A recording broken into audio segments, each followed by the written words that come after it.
Assalamualaikum warahmatullahi wabarakatuh. Ya, kita sudah sampai ke pertemuan keempat ya mata kuliah jaringan syaraf tiroid.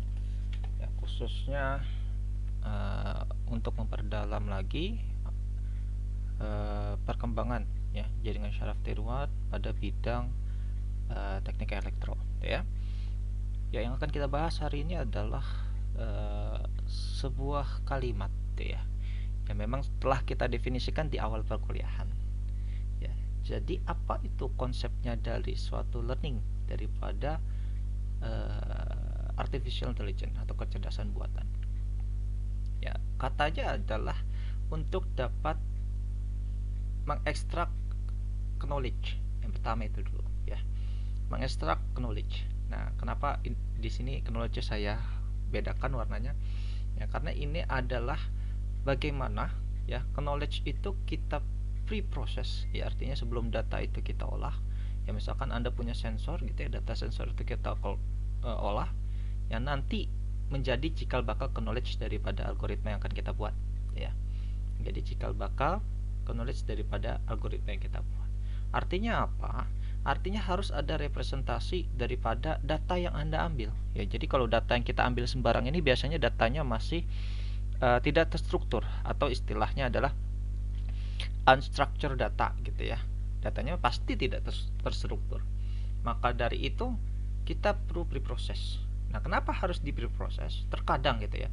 Misalkan Anda membaca ini yang bekerja di power, misalkan membaca drop tegangan gitu ya di suatu jaringan distribusi gitu ya. Ketika Anda membaca tegangan, misalkan data apapun di sana ya, pasti akan ada parameter-parameter, contohnya seperti kapan Anda mengambil data tersebut. Artinya nanti akan ada tahun, bulan, hari, tanggal, seterusnya sampai dengan data pembacaan tegangan gitu ya pada saluran distribusi gitu ya. Nah, kalau Anda lihat gitu ya, ternyata ada data yang memiliki gap. Ya, artinya gap, misalkan data tahun dari tahun 2001 sampai dengan 2020. Artinya dia punya gap ya, rentangnya daripada 2001 sampai 2020. Sementara data bulan ya, data bulan itu hanya 1 sampai dengan 30 atau 31. Ya, paham ya maksudnya ya. Varian datanya seperti itu. Artinya dia akan ada gap antara vektor tahun dengan juga vektor bulan. Nanti juga ada lagi vektor hari, vektor jam, vektor menit dan sebagainya, ya. Nah, bahkan kita juga tidak bisa memprediksi nanti data yang dibaca gitu ya. Artinya data yang tadi kita baca itu ya, tahun, bulan dan segala macam itu adalah representasi daripada input. Nah, gimana kita untuk mempreproses gitu ya data tersebut menjadi range yang lebih kecil atau terstandarisasi gitu ya, terstandarisasi. Ya, baik misalkan dari data tersebut digeneralisasi menjadi data tersebut harus rentangan dari 0 sampai dengan 1. Nah, ini akan kita pelajari ya kalau Anda kemarin belajar MCP network gitu ya, Kuloh dan juga Pitts ya. Jadi ada juga yang menyebutnya MCP network gitu ya. Datanya hanya biner ya, inputnya biner, kemudian outputnya dia bipolar atau unipolar gitu ya. Nah, ini pentingnya kita bisa merepresentasikan input dan juga input dan juga outputnya ya, input dan juga outputnya daripada data yang kita koleksi, atau istilah di machine learningnya adalah di dataset gitu ya, kumpulan data atau set data gitu ya. Gimana kita memproses gitu ya. Artinya representasi data ini di awal sangat penting gitu ya, sangat penting ya. Makanya pada pertemuan di modul saya yang mengenai HAP network gitu ya, Anda diminta di situ untuk merubah representasi data ya daripada nilai yang diprediksi atau output yang diinginkan gitu ya, output yang diinginkan. Anda rubah dari 0 menjadi 1, menjadi min 1 dan sebagainya macamnya. Ya, itu tuh salah satu teknik untuk mendapatkan algoritma yang baik gitu ya, dengan result yang optimal gitu ya. Makanya knowledge di sini dalam tanda kutip gitu ya. Ternyata prosesnya panjang ya untuk Anda bisa mengekstrak knowledge gitu ya. Artinya ada pre-process di sana ya. Ada pre-process, ada teknik ya, memang biasanya ada beberapa metode gitu ya untuk Anda bisa mengekstrak knowledge ya. Yang paling terkenal adalah normalisasi data ya. Dari gap yang tadi jauh-jauh tersebut Anda normalisasi ya. Atau dengan fungsi sinus kosinus gitu ya.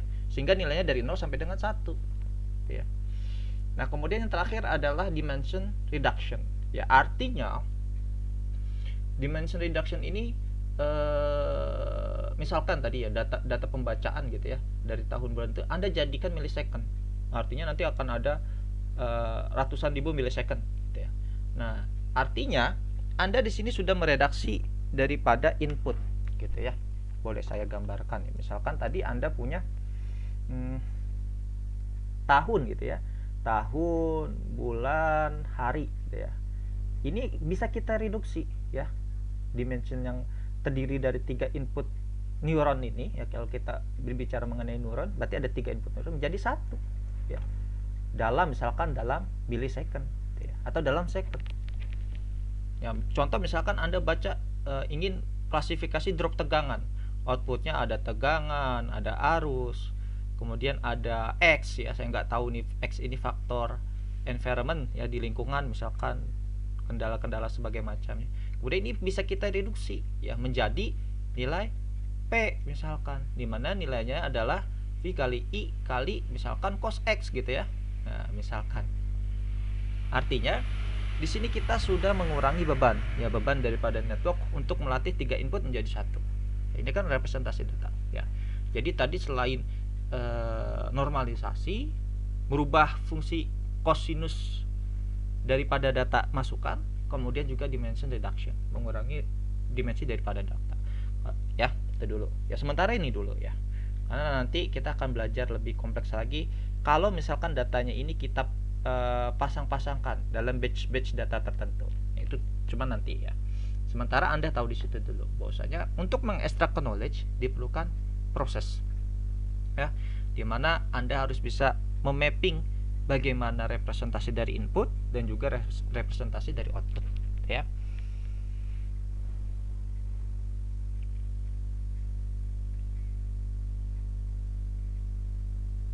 Nah, kemudian ada lagi insight. Nah, insight ini nanti akan kita bahas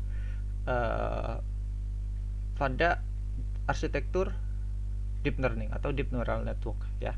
Karena supaya si algoritma ini berwawasan gitu ya, nanti akan ada tekniknya yang biasa kami sebut gitu ya, kami sebut sebagai transfer learning ya. Jadi data yang sudah dilatih sebelumnya Anda latih lagi. Misalkan Anda ingin merekognisi gitu ya, merekognisi jenis tanaman ya, misalkan yang lagi terkenal ya, misalkan tanaman apa ya, tanaman hias A misalkan. Anda ingin klasifikasikan, ternyata model yang di training itu adalah klasifikasi wajah ya, atau face recognition, tapi Anda ingin gunakan untuk mengklasifikasikan tanaman hias ya. Artinya dari model yang sudah ada, artinya itu sudah ada nilai bobot yang dilatih sebelumnya ya.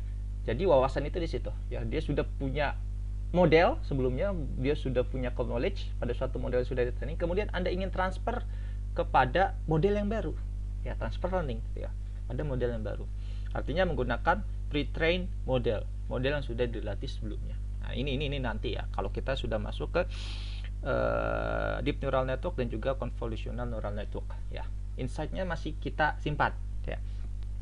Dan from the experience ya, experience ini berarti bagaimana si model tersebut mengkalkulasikan model atau bobot gitu ya, kan experience-nya ada di situ ya. Experience ketika dia mencoba pada iterasi pertama, oh ternyata errornya masih besar ya, grafiknya masih tinggi, grafik loss-nya. Bagaimana kita mereduksi loss sampai sedemikian hingga ya dalam satu kurva gitu ya, nanti akan saya gambarkan. Dia akan terus mengulang dari experience pertama, kedua, ketiga, keempat dan seterusnya. Nah, experience ini juga base daripada knowledge ya, base daripada dataset ya. Stack dataset ya. Jadi ini prosesnya kompleks gitu ya, prosesnya kompleks. Mengekstrak knowledge dan juga wawasan ya, pengetahuan dan juga wawasan dari experience Ya, itu ya AI ya, artificial intelligence atau kecerdasan buatan ya. Dimana kemarin kita sudah belajar ya, arsitektur sederhananya pasti ada input layer ya, atau di sini ada yang menyebutkan A, ada juga yang menyebutkan X gitu ya, sebagai bobot daripada input ya. Ada yang menyebutkan A, ada juga yang menyebutkan X ya. Dan juga kita kenal juga wedge. Nah, wedge ini adalah experience ya. Kenapa wedge ini experience? Nanti kita akan bahas di akhir ya. Ada yang namanya multi-layer perception ya. Itu adalah experience daripada sebuah network ya. Kok dibilang experience ya? Kok kenapa bisa dibilang experience? Nah, ini sebenarnya sudah diperkenalkan pada 1949 ya. Anda sudah belajar jaringan HEP. Nah, di situ ya cikal bakal daripada experience ini ya. Kemudian ada juga bobot ya, bobot, threshold, dan juga output, dan juga bias ya, atau nilai timbal balik gitu ya. Oke, sekarang kita summary dulu ya, summary dulu apa sih ya yang Anda telah pelajari di MCP network gitu ya. Oke. Nah, ini dia ya, yang Anda telah pelajari di MCP network adalah seperti ini ya. Suatu jaringan sederhana yang terdiri daripada input neuron ya, input neuron dan juga output neuron. Tentunya juga dengan si wedge ini, wedge yang belum bereksperience. Saya katakan seperti itu. Kenapa wedge sebelum bereksperience? Karena dia belum bisa mengupdate suatu kondisi ya. Dia hanya bisa menentukan model A apakah bisa untuk mengidentifikasi atau mengklasifikasi kasus A gitu ya. Artinya apa? Inputnya akan selalu binary ya. Inputnya akan selalu binary ya. Kemarin kalau kita contoh adalah untuk menyesuaikan logika AND and OR gitu ya. AND OR gitu ya. Logic gate ya, AND OR ya. Nah, di sini harapannya adalah klasifikasi pasti ya. Baik dia bipolar ataupun nonpolar. Nah, kalau kita ngomongin bipolar nonpolar nanti akan tergantung ya. Kasusnya apakah dia nanti non return to zero, atau istilahnya di sini adalah tidak kembali pada titik awal, artinya dia punya idle state ya, atau NRZ gitu ya. Apakah datanya nanti seperti itu, ataukah dia RZ ya, return to zero. Artinya kalau kita gambarkan grafik di sini zero, pasti grafiknya seperti ini gitu ya. Nah, ini artinya return to zero. Nah, kalau yang NRZ dia tidak akan return to zero. Ini zero, dia akan selalu seperti ini ya. Dia akan kembali ke idle state. Mana idle state-nya ya. Nah, pasti seperti itu ya pada jaringan MCP ya 1943. Ya, di mana kita akan tahu model itu bisa mengidentifikasi suatu pola atau tidak, suatu kasus atau tidak berdasarkan threshold. Nah, kita harus tentukan sendiri thresholdnya secara manual. Ini kan masih CMCP ini masih membuktikan logika klasifikasi pada suatu model matematika gitu ya. Ya, itu kita tentukan thresholdnya ya. Apakah dia sesuai atau tidak. Kalau sesuai berarti dia bisa mengenali pola, kalau tidak sesuai berarti dia tidak mengenali pola. Yang dimana kita ketahui bersama, untuk dapat menentukan threshold kita akan menghitung bobot pada keluaran. Ini bukan YP, ini YD ya. Artinya output yang diinginkan ya, berasal dari kata desire. Yang diinginkan ya. Kalau YP berarti oke, betul ya. Data Y-nya ini adalah YP ya, bukan YD. YD ini nanti kita akan menentukan untuk mencari gap atau mencari nilai error daripada model yang kita latih gitu ya. Berarti ini benar ya. Y yang diprediksi ya, Y yang diprediksi atau predicted output gitu ya. Biasanya orang juga sebutnya Z atau juga YP gitu ya. Di mana nilainya akan selalu input layer dikalikan dengan wedge ya. Wedge-nya ini terkoneksi daripada input terhadap layer selanjutnya ya. Dari suksesif layer ke target layer ya. Artinya ini pembawanya adalah si A1 ke YD ya. Di sini sebenarnya ada dua ini. Y yang diinginkan ya, atau Y desired, atau Y yang diprediksi gitu ya. Biasanya dalam kalkulasi pasti dia yang diprediksi ya, karena kita menghitung bobot yang diprediksi. Nanti akan ada gap nih antara yang diprediksi dengan Y yang diinginkan gitu ya. Nah, nanti kita akan bahas gitu ya. Nah ini ya masih sangat sederhana ya si Kuloh ini. Bagaimana kita bisa menentukan threshold untuk menentukan ya suatu model ini bisa mengenali pola atau tidak ya. Nah kemudian nilai yang kita tentukan tadi ya, kalau kita ngomongin bipolar dan nonpolar ini ada tiga ya, ada tiga kondisi. Yang pertama dia adalah si network tersebut atau si layer tersebut itu men-trigger, atau dia istilahnya adalah excitatory ya, nilainya akan +1. Ini kalau kita berbicara di sini ya, akan ada tiga ya. Yang pertama kalau dia outputnya +1 berarti dia excitatory ya, artinya dia akan men-trigger network selanjutnya ya, daripada suksesif ke target layer gitu ya. Kemudian dia ada noise ya, -1 ya, ada noise. Nah ini biasanya kalau di CNN ini nilainya akan dihilangkan gitu ya, nilainya ini akan dihilangkan ya. Ini pada MCP network masih digunakan untuk menentukan local threshold ya, makanya dia ya, pada poin 2 itu local threshold adalah nilai absolut daripada noise, dan ini akan menjadi positif ya, akan menjadi nilai yang menghambat ya, atau istilahnya adalah inhibitory ya, atau ini istilah noise ya. Dia akan diabsolutkan sehingga dia menjadi excitatory. Dia harus men-trigger, bukan seharusnya menghambat ya, karena ini terjadi ketika networknya itu bergerak satu arah ya, dari input ke output ya, bergerak satu arah. Dan juga ada network yang tidak keduanya atau zero ya, zero ya, selain daripada excitatory, inhibitory dan juga zero ya, tidak keduanya daripada excitatory dan juga inhibitory ya. Dia tidak men-trigger dan juga tidak menghambat ya, atau mengganggu network jaringan si wedge ini gitu ya. Nah ini jaringan si Kuloh ya, atau MCP network ya 1943. Oke, kita lanjut.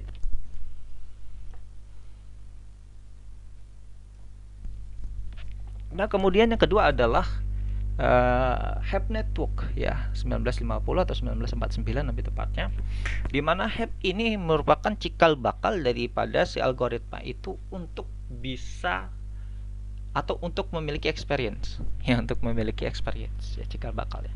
Ya karena kenapa? Karena HEP mengungkapkan bahwasanya dia bisa mengupdate daripada nilai wedge yang lama ya dengan wedge yang baru ya, atau ada istilahnya adalah untuk mengimprove wedge ya, atau bobot ya, bobot daripada training. Karena nanti ketika kita export model ya, misalkan Anda sudah training gitu ya, 6 jam gitu ya, training untuk merekognisi atau mengklasifikasikan gambar gitu ya, yang tadi misalkan kasusnya untuk mengklasifikasikan mana tanaman hias jenis A dan juga bukan gitu ya, 6 jam Anda training.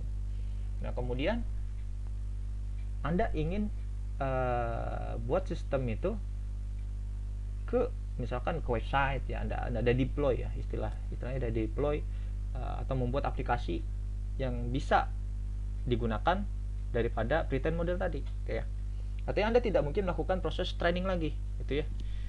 Model sudah dievaluasi, dianalisis, kemudian tidak mungkin Anda melakukan proses training lagi selama 6 jam ketika Anda ingin mendeploy aplikasi. Maka kita ekspor modelnya ya.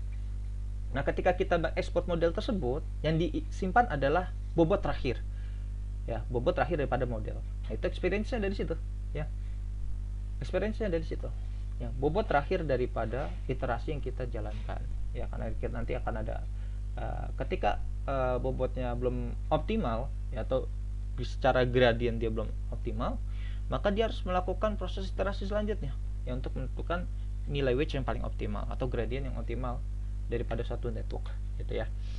Nah di sini jaringan HEP mengimprove gitu ya, bahwasanya model yang sini sudah associative learning atau distributed ya, artinya akan ada cumulative sum bukan cumulative sum ya, penjumlahan ya, atau kita notasikan dalam sigma daripada input ke output layer gitu ya. Artinya bobot pada setiap wedge atau nilai bobot nanti akan terpengaruh daripada apa namanya, iterasi gitu ya, which ketika bobotnya adalah A1 dikali W1 ya, atau juga ada yang menyebutnya dia sebagai X ya di posisi input layer. Nah, ternyata dia bisa diimprove ya pada iterasi selanjutnya, misalkan W1 dengan apa namanya, W1 yang baru gitu ya, W1 yang baru ya, dengan tanda kutip di atasnya menandakan dia bahwasanya itu adalah W yang telah diupdate gitu ya, nilai W yang sudah diupdate ya. Maka bobot pada posisi Y predicted ya, atau nilai Z ini adalah nilai sigma daripada A1W1 tambah bias ya. Bias ini nilai timbal balik ya daripada suatu network. Nah, dimana J adalah total data ya, total data yang di training dari sisi input layer ya, dari sisi input layer. Kalau misalkan nanti ada hidden layer ya, berarti nanti dikalkulasikan lagi ya, berapa banyak hidden layer, berapa banyaknya input layer ya, karena dia kan chain rules ya, artinya antara layer satu dengan layer yang selanjutnya akan saling berhubungan ya, saling berhubungan. Nah, maka untuk menentukan nilai W yang baru dan jika bias yang baru ya, kita bisa formulasikan bahwasanya W yang baru atau wedge yang baru atau bobot yang baru ya, ini nanti yang kita akan gunakan sebagai pre-train model gitu ya, atau model yang sudah dilatih ya, yang tadi saya katakan kasusnya ya, bahwasanya dia adalah W lama ditambah dengan delta WN gitu ya, W yang lama ditambah dengan delta WN. Nah, istilahnya di sini delta WN adalah input dikalikan dengan Y yang diinginkan ya, Y yang diinginkan ya.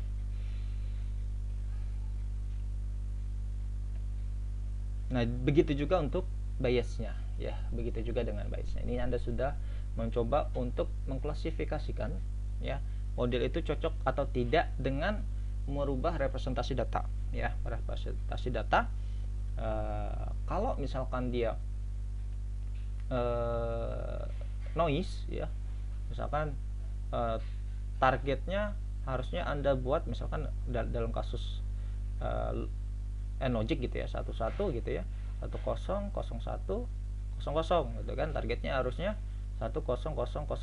Nah, ternyata ini jaringan head tidak bisa mengklasifikasikan ya, tidak bisa mengklasifikasikan dia outputnya atau targetnya adalah 100 gitu ya, berarti dia logic. Nah, Anda kemudian lakukan percobaan selanjutnya dengan merubah targetnya ya, yang noise ini ya, yang noise ini Anda ganti dengan min 1 ya misalkan. Nah, ternyata setelah Anda ganti min 1 dia bisa mengenali. Itu salah satu pre-processing yang tadi saya ceritakan di awal ya. Nah, dengan adanya penjumlahan data dalam jumlah neuron tertentu atau sigma daripada AW plus B ini ya, AW plus B ini artinya akan dijumlah sebanyak data. Misalkan kalau di sini banyak ya, kalau secara metrik kan berarti matriksnya adalah 1 dikali N ya, dikalikan dengan N dikali 1 gitu kan. Jadi matriks A 1 kali N gitu ya, akan dikalikan dengan matriks B N dikali 1, maka akan menghasilkan matriks C 1 kali 1 ya, gitu ya. Jadi kalau misalkan A nya itu ada 3, berarti A1, A2, A3 gitu ya, maka ini akan kita kalikan dengan B. B itu adalah W1, W2, W3. Ini kalau kita kalikan akan A1, W1 ya, artinya nilainya A1, W1 ya, kemudian A2, W2, kemudian A3, W3 ya. Makanya dalam proses training ini atau komputasi untuk algoritma learning ya, banyak menggunakan matrix gitu ya, matrix ya, untuk mempermudah representasi data dari gambar tentunya ya. Kalau gambar kan berarti outputnya akan beragam ya, baik dia nanti akan ada selain height dan juga width gitu ya, panjang dan juga lebar dari gambar. Kalau misalkan dia 28 kali 28 pixel ya, berarti kita punya sekitar 700 sekian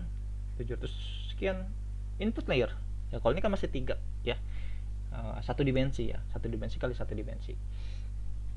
Ya maka kan seperti ini ya, kalau kita gambarkan dalam bentuk vektor atau juga matriks gitu ya.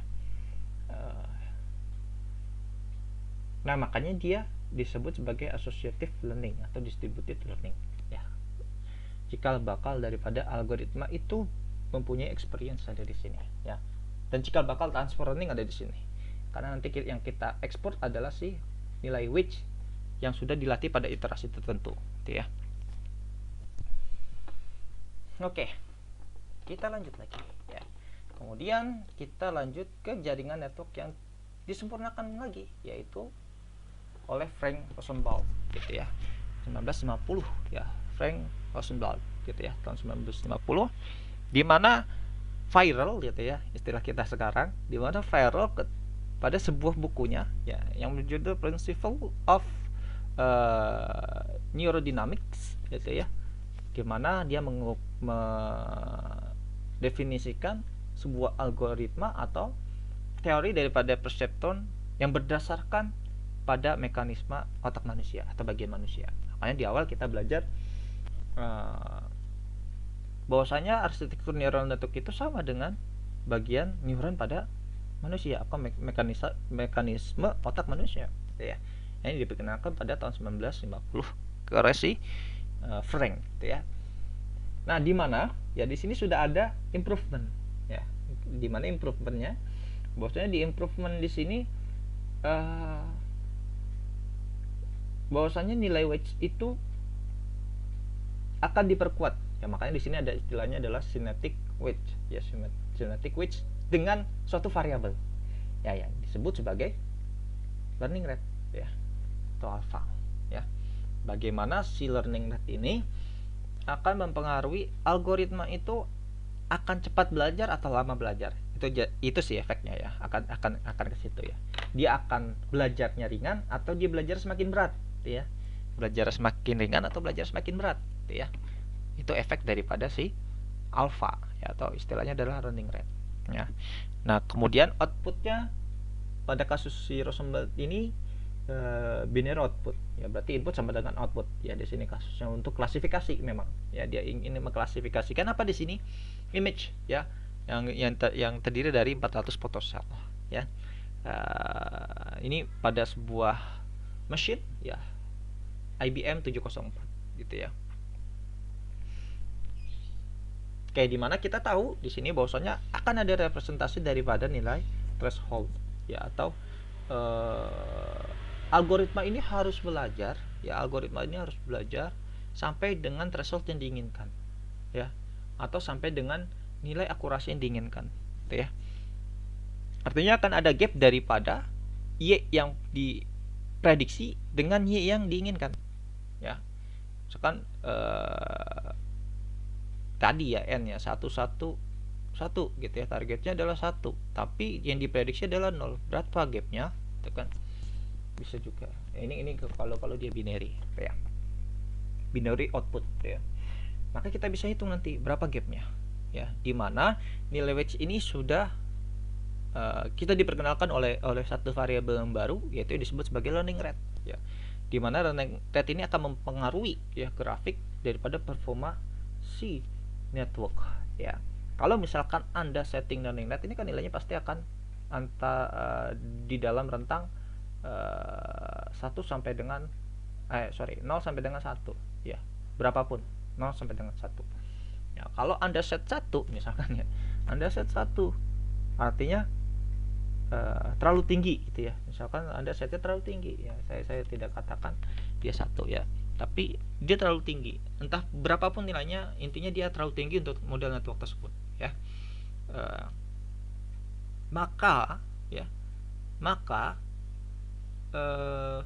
bisa jadi ya algoritmanya ini akan exploding, artinya loss itu ya, grafik loss itu harusnya turun ya, grafik loss itu yang bagus harusnya turun seperti ini ya. Tapi karena Anda terlalu tinggi, bukannya dia turun malah kebalikannya ya, dia malah seperti ini gitu ya, malah naik ya. Artinya ini ada kesalahan ya, ya. Maksudnya secara mudah ya, loss dan akurasi gitu ya, loss itu turun ya, akurasi naik ya, kebalikan daripada loss ya. Tapi kalau dia kebalik, ini pasti ada yang salah parameter ya, salah parameter atau salah memberikan nilai daripada parameter tersebut ya. Kalau Anda terlalu rendah, misalkan di set dia 0,0001 ya, terlalu kecil. Nah, itu apa yang akan dipengaruhi? Yang dipengaruhi adalah time execution. Ya, dia akan memperpanjang waktu eksekusi daripada algoritma tersebut. Makanya seharusnya dia sudah turun seperti ini, karena di set terlalu rendah dia akan terus seperti ini. Ya, pelan pelan pelan pelan pelan pelan pelan pelan pelan, pelan dan seterusnya. Ya, tergantung daripada nilai yang kita set gitu ya. Nah, ini efek daripada si learning rate gitu ya. Daripada si alpha ini sangat berpengaruh tentunya ya. Oke, ini Frank Russell plot. Ini adalah jaringan satu layer, perceptron, itu ya, jaringan satu layer atau yang kita sebut sebagai perceptron, karena dia mengemukakan bahwasanya perceptron itu adalah seperti mekanisme pada otak manusia, ya. Nah, tentunya di sini juga sudah diupdate ya nilai weight-nya, karena dia mengembangkan daripada si model HEP tadi ya, model HEP tadi ya, dimana kita tahu dia W aksen adalah ini ya, W ditambah delta WN. Tapi kalau di sini akan ada tambahannya itu dengan nilai alpha ya, dimana delta B pasti delta WN dibagi A, atau dia sama dengan alpha dikalikan nilai output yang diinginkan atau ya desired ya. Nah, ini dia, ini pada model si Rosenbaum ya, Rosenbaum ya. Oke, next. Nah, ini yang akan kita pelajari nanti ya, satu semester ke depan ya. Memang orang menyebutnya dia sebagai multi-layer perceptron, tapi namanya terus berkembang ya, namanya terus berkembang. Ada yang menyebut artificial neural network, ada yang menyebutnya dia vanilla neural network, ada juga yang menyebutnya nanti deep neural network, ada juga yang menyebutnya nanti fully connected layer. Nah, ini kalau sudah di CNN namanya FC ya, fully connected layer. Jadi sama ya istilahnya, artificial neural network dengan fully connected layer ya. Nah, artinya ini berbeda istilah ya, tapi memang secara konsep juga tentunya berbeda ya, berbeda lapisan ya. Ketika dirubah jadi FC mungkin jaringannya lebih complicated ya. Ada satu faktor X atau variabel X yang berada dalam fully connected layer ya, yang mungkin belum ada pada multi-layer perceptron secara sederhana ya. Kalau di perceptron ya, jaringan hanya terdiri dari satu layer ya, tadi di sini ya, dari input layer kemudian langsung ke output layer ya. Kita kalkulasikan dia ya, kalkulasikan sampai dengan dia mendapatkan nilai yang diprediksi gitu ya, input kemudian output layer ya, kalau satu gambar ke sini. Tapi kalau pada multi-layer perceptron itu terdiri dari kumpulan perceptron, artinya bisa jadi target layer yang ada pada lapisan pertama itu adalah input daripada lapisan selanjutnya gitu ya, bisa jadi itu input pada lapisan selanjutnya, makanya dikenal sebagai multi-layer perceptron ya. Ini kalau kita gambarkan di sini, ini kan ada perceptron pertama ya, perceptron 1, ini perceptron 2 ya, ini perceptron 3 gitu ya. Ada 3 perceptron atau multi-layer perceptron. Nah, istilahnya sekarang dibagi ya supaya sederhana ya. Pada bagian paling luar ini kita sebut sebagai input layer ya, IL, input layer. Kemudian perceptron yang di tengah-tengah sini ini kita sebut sebagai hidden layer. Kemudian Y adalah pasti output layer ya, pasti dia adalah output layer. Pasti ya di sini adalah output layer ya, output layer ya. Oke. Jadi basicnya di situ ya, terdiri dari beberapa jaringan perceptron ya. Dimana kita bisa ketahui yang bahwasanya input layer ya, input layer pada jaringan kedua adalah hidden layer ya, ini ya. Input layer pada jaringan kedua adalah ini ya. Ya, si H hidden layer dari input ke hidden itu sendiri ya, atau biasanya disebut sebagai ini saya hapus ya, saya koreksi. Biasanya nilai bobot ya, saya istilah gitu ya, nilai bobot ya daripada hidden layer atau output daripada P1 ini adalah ZIH ya. ZIH ini adalah nilai bobot daripada output pada layer pertama, ya, dari input layer, ya, artinya dari AN ke hidden layer pertama atau perseptron yang pertama. Kita sebut sebagai ZIH, ya. ZIH, Z dari input ke hidden layer pertama. Kemudian kalau kita masuk ke layer keduanya, kita nanti akan sebut dia istilahnya adalah ZH 1, 2, artinya Z daripada hidden layer pertama ke hidden layer kedua. Nah, ini output daripada si perseptron kedua, ya, ZIH, ya, ZH12. Nah, kemudian output daripada perseptron ketiga adalah ZH23, ya, dari perseptron kedua ketiga. Kemudian dia sebagai input daripada layer terakhir, yaitu di output layer. Ya, konsepnya seperti itu. Ya, makanya secara kalkulasi sama, ya, ya, bahwasanya apa? Bahwasanya nilai bobot itu si Z ini, ya, si Z ini nilainya akan kita sum gitu ya, secara matriks gitu ya, disama dengan 1, yaitu AN, ya, AI, ya, sebutnya AI, dikalikan dengan WI, ya, tambah BI, ya, karena nanti setiap layer akan ada bias, ya. Di sini akan ada bias, ya, bias 1, bias 2, bias 3, ya. Bias 1, bias 2, bias 3. Ya, maka di sini lebih enak, ya, kalau kita representasikan semuanya adalah matriks gitu ya. Matriks A N dikali M atau M dikali N gitu ya, dikalikan dengan matriks W sama dengan M dikali P, maka outputnya adalah matriks AW, yaitu N dikali P, ya. Maka matriks B, ya, matriks B ini kalau dijumlah, ya, kita kan pasti akan menjumlah biasnya gitu ya.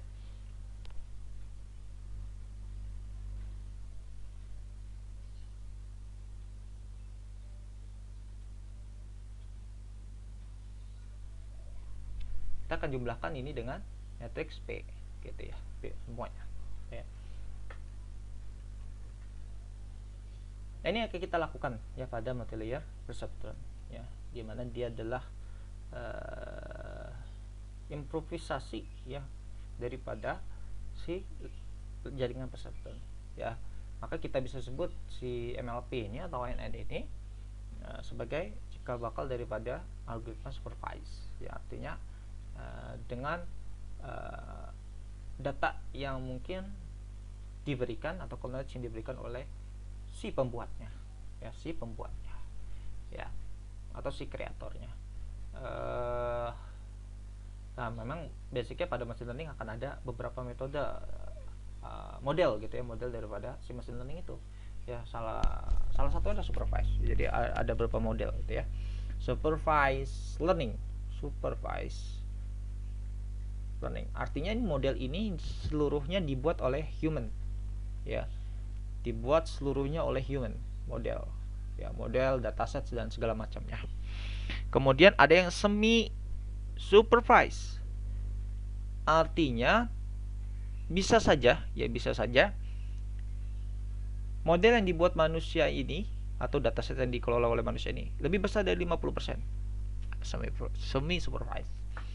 Kemudian ada unsupervised, artinya seluruh model ini dibuat oleh model, ya, dataset. Ini kalau kita belajar algoritma augmentasi data gitu ya, sekarang marak berkembang gitu ya, dimana robot itu bisa berdiri sendiri, robot itu bisa menentukan arah sendiri tanpa diberikan dataset sebelumnya, atau gambar itu bisa dibuat sendiri, ya, misalkan ada ketikan tanaman, misalkan tanaman A pada pot merah misalkan, ternyata gambarnya jadi generate daripada teks tersebut, ya, unsupervised. Tapi memang basicnya dia tetap supervised, ya, tapi ketika dia mengenerasi data dia unsupervised, ya, artinya seluruh datanya ini dibuat oleh model. Kemudian ada semi unsupervised. Nah, ini kebalikannya daripada semi supervised, ya, bisa saja 50% dari model itu dibuat oleh model itu sendiri. Kemudian ada dataset yang diberikan oleh human atau ada interaksi human daripada model yang semi unsupervised, ya. Nah, kemudian di sini juga ada yang namanya activation function, ya, dimana activation function ini dapat menentukan uh, nilai output daripada neuron selanjutnya, ya, atau bobot daripada neuron selanjutnya. Nah, di sini yang saya katakan tadi untuk menentukan nilai, ya, si ZIH, ya, ZH12, ZH23, ya, dia akan menentukan bobot pada nilai-nilai tersebut, ya, atau output layernya, ya.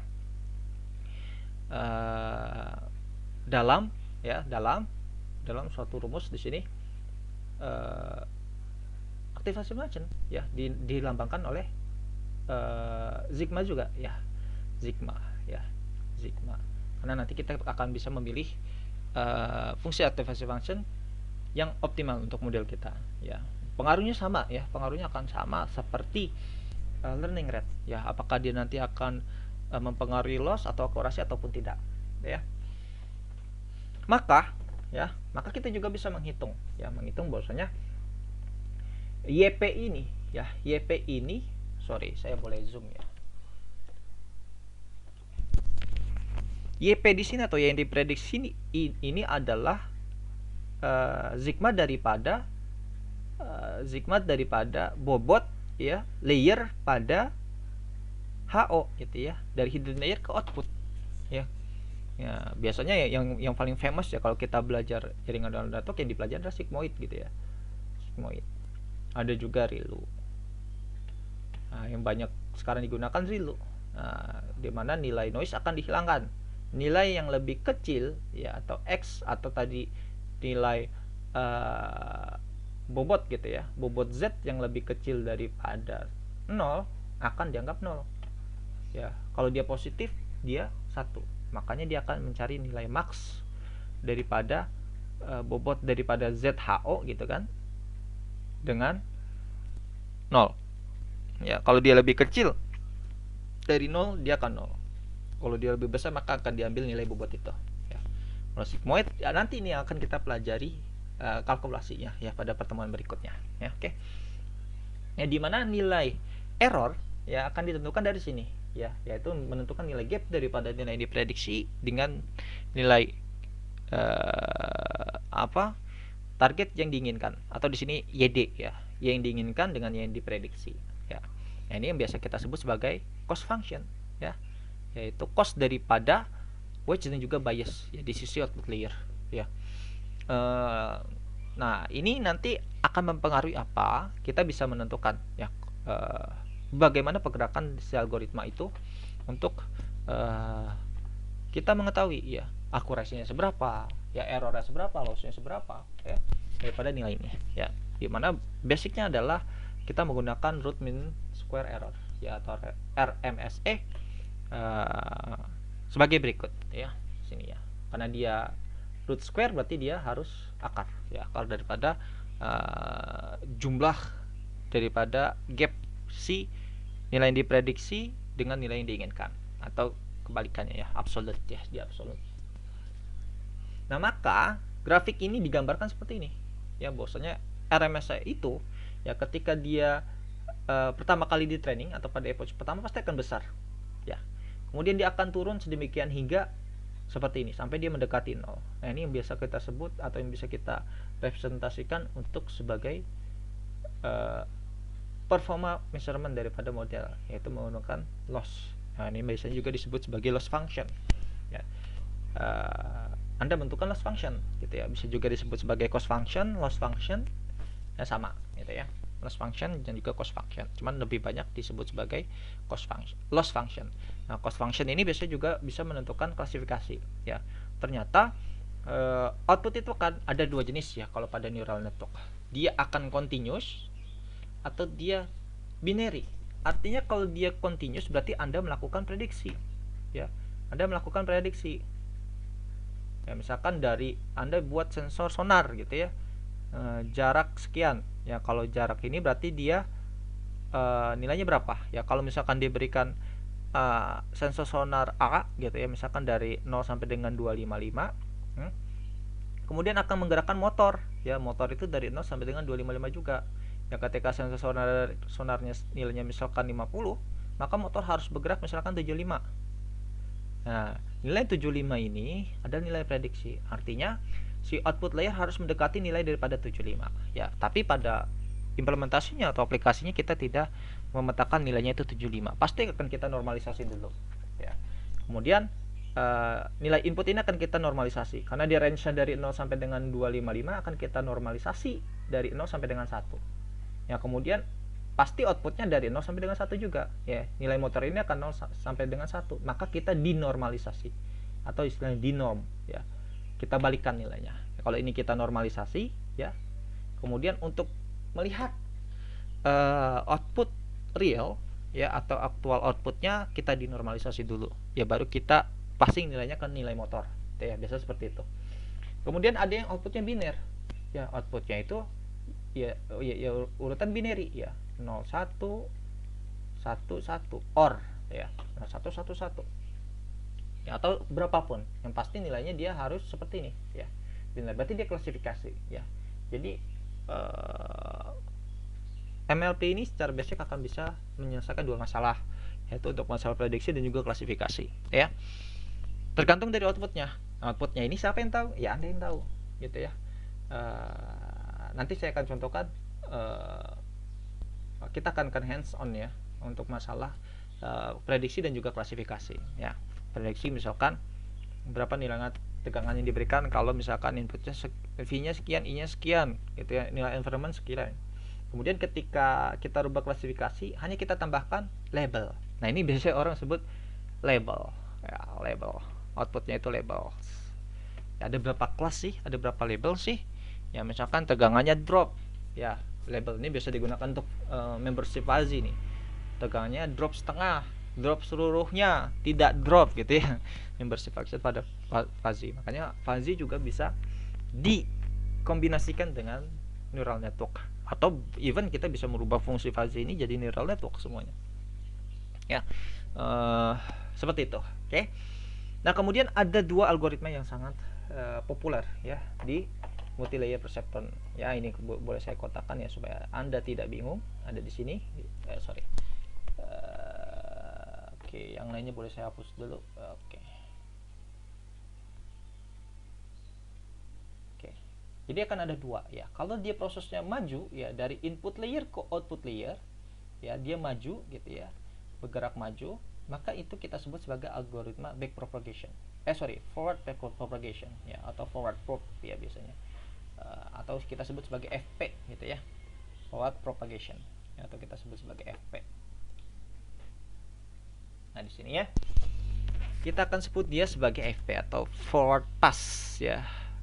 Forward pass, forward pass ya, propagation ya, forward pass propagation.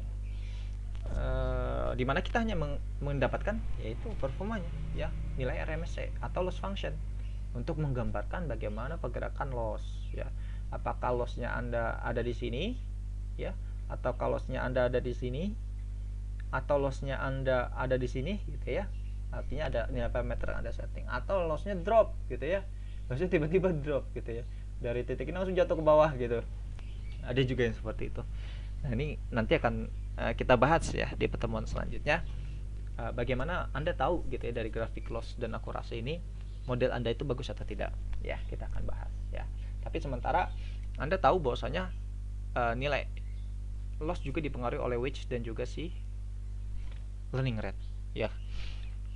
Nah, forward pass ya, kita menghitung nilai error ya, atau kita bisa disebut sebagai loss function. Nah, bisa menggunakan apa? Banyaknya root mean square error ya, atau gradient descent ya, singularity gradient descent. Ada juga yang menggunakan segala macam ya. Yang paling populer sekarang ini ya, dua ini ya, RMSE atau SCGD ya. Atau juga nanti ada binary ya, binary loss function dan seterusnya ya, banyak ya. Ya, kalau dia maju ya dari input layer ya, input layer atau dari si A ini, kemudian menghitung bobot si Z ya. Ini kita akan dapatkan Z daripada I ke hidden layer. kemudian kita mendapatkan di sini sigma daripada ZIH. Ya, artinya ini sudah dikalkulasi oleh activation function. Ya, tadi ada ReLU, ada sigmoid ya. Apa itu ReLU, apa itu sigmoid? Oke, nanti kita akan bahas ya. Ini ReLU ya, ini sigmoid ya. ReLU itu tadi nilainya kalau dia negatif akan jadi 0 ya, kita menghilangkan negatif sampling ya. Nah, begitu juga selanjutnya sama ya. HL juga akan menghitung daripada Z H12 ya. Ya, dalam sigma gitu ya. Kemudian sigma daripada Z H23 dan seterusnya. Kemudian sampai mendapatkan nilai sigma daripada ZHO ya, atau posisi bobot pada output layer, atau ini yang kita sebut sebagai CYP ya, YP atau yang di output yang diprediksi ya. Ketika dia maju dari depan ke belakang ya secara chain rules, berarti dia forward pass ya. Outputnya adalah loss function ya, grafik daripada loss. Kemudian bagaimana si algoritma itu bisa belajar? Artinya ada nilai weight yang diupdate ya, updated weight atau prosesnya ke belakang ya, dari belakang ke depan ya, yaitu dari output layer ke si input layer atau si A ya. Ini kita sebut sebagai proses backpropagation, di mana di sini akan ada andil si learning rate untuk mengupdate nilai weight dalam satuan gradient descent. Jadi nilai weight ini akan naik atau turun ya. Si W ini ya, tadi kalau kita gambarkan W1 gitu ya, W1 itu dia akan naik atau turun ya, mengikuti suatu gradient gitu ya, untuk menentukan nilai yang optimal daripada gradient tersebut ya. Misalkan dia dalam suatu koordinat XY, kita nggak tahu nih si W1 ini harusnya ada di mana ya, dia akan terus mencari posisi yang paling optimal ya. W1 bisa jadi di sini. Kalau dia kalau dia tidak sesuai dengan nilai optimal ya, misalkan dia lebih besar daripada nilai optimal, maka diturunkan ya. Kalau dia lebih kecil dari nilai optimal, maka dia akan dinaikkan ya. Makanya si W pada network ini dari ya, W1 sampai dengan Wn, dia akan naik dan turun ya, atau membentuk suatu gradient ya. Biasanya kalau dalam kurva 3 dimensi di MATLAB itu kan seperti ombak gitu ya, ombak kurva 3 dimensi gradient ya, karena dia akan menunjukkan si W ini pergerakannya dia naik akan turun pada setiap iterasinya ya. Disinilah dia baru ya, kalau kita ekspor ya, kita save model atau kita ekspor model si W pada iterasi terakhir, Anda sudah training 6 jam, disinilah model tersebut mempunyai insight ya. Disinilah model tersebut mempunyai wawasan. Artinya ketika kita ingin klasifikasi gambar ya, Anda misalkan menggunakan ResNet gitu ya, ini model yang terkenal gitu ya di convolutional neural network gitu ya. Di training sebelumnya ya, atau model sudah di training sebelum untuk face recognition ya, atau face classification ya, tapi Anda ingin gunakan dia untuk tadi ya, mengklasifikasikan tanaman hias, atau mengklasifikasikan pola ban motor, atau mengklasifikasikan jenis sel tanaman gitu ya, misalkan banyak sekali kasusnya. Nah, Anda harus mentransfer weight daripada si face recognition ini kepada model yang baru, yaitu misalkan tadi kasusnya di sini kasus X gitu ya. Artinya dia sudah mempunyai insight ya. Anda sudah mempunyai insight, Anda gunakan insight tersebut untuk dia belajar kembali model yang baru. Jadi Anda tidak perlu membuat model sendiri, ternyata model-model yang optimal itu sudah dibuat sebelumnya ya. Kita hanya menggunakan nanti ya, tinggal nanti kita mengoptimize ya, apakah dia cocok atau tidak ya, baik kasusnya dia merecognize ataupun juga mengklasifikasikan ya. Nah, dia akan mundur ke belakang ya. Backpropagation akan terus mengupdate W itu naik atau turun, mencari titik optimal daripada W ya, cari titik optimal. Nah, ini W yang optimal ini yang akan kita ekspor ya. Ini tadi kasus ya, dia ada di sini. W yang optimal, W yang optimal itu akan ada di sini ya. Kumpulan W yang optimal itu akan di sini. Ini yang akan digunakan untuk mentraining data yang baru ya. Nah, untuk menentukan W yang baru pada proses propagation ya, kita menggunakan fungsi derivatif ya, atau fungsi turunan ya. Fungsi turunan daripada ini kalau saya gambarkan berarti dia harus chain rule ya, dari belakang ke depan ya. Dari sini derivatif daripada sigma C ZHO gitu ya, Ya kalau kita pengen berbicara dia pada W1, ya W1 itu di sini ya, saya balik lagi ke gambar ini. Ya, berarti dia punya fungsi derivatif. Saya ingin cari dia ke misalkan W1 yang ada di sini gitu ya. Maka fungsi derivatifnya adalah harus seperti ini. Derivatif daripada sigma dari ZHO ya ke derivatif si W1. Artinya dia harus melewati jalur yang ini ya. Dan juga jalur yang ini sampai dia di update W1. Maka W1 yang baru ya adalah W1 yang lama gitu ya, dikurang dari alfa dikalikan ini. Derivatif daripada ZAO sampai dengan W1. Nah, ini prosesnya bukan proses yang pendek gitu ya. Prosesnya sungguh proses yang panjang. Makanya untuk proses training komputasi biasanya akan dihitung juga berapa lama execution time daripada proses training dalam satuan approach tertentu atau dalam satuan iterasi tertentu gitu ya. Nah, misalkan ada akurasinya 90% ya, misalkan dalam waktu berapa? 3 jam ya, 3 jam. Nah, kemudian Anda training dengan model yang lain, ternyata model yang lain 90% itu hanya 1 jam. Ya, berarti kan ada model yang lebih optimal. Ya, makanya nanti ada batch, ada yang namanya benchmarking daripada si model ya. Nah, ini sudah dilakukan benchmarking tersebut. Anda hanya membaca model mana yang cocok dengan kasus yang Anda punya ya. Misalkan tadi Anda ingin klasifikasi pola ban motor ya, gambar yang Anda input itu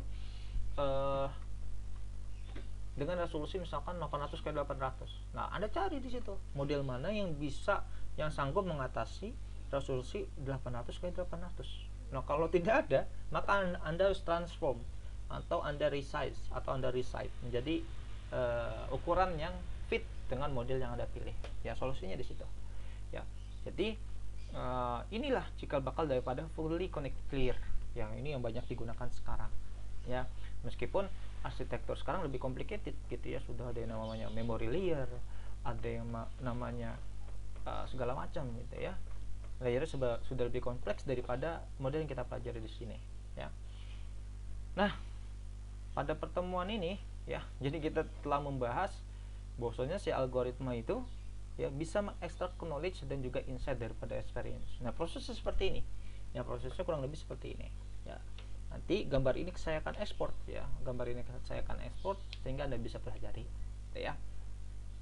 Nah, mungkin kalau ada pertanyaan bisa Anda tanyakan ya, baik dari forum ya ataupun juga DM ya, direct message gitu ya. Anda bisa kirim ke saya ya, silakan.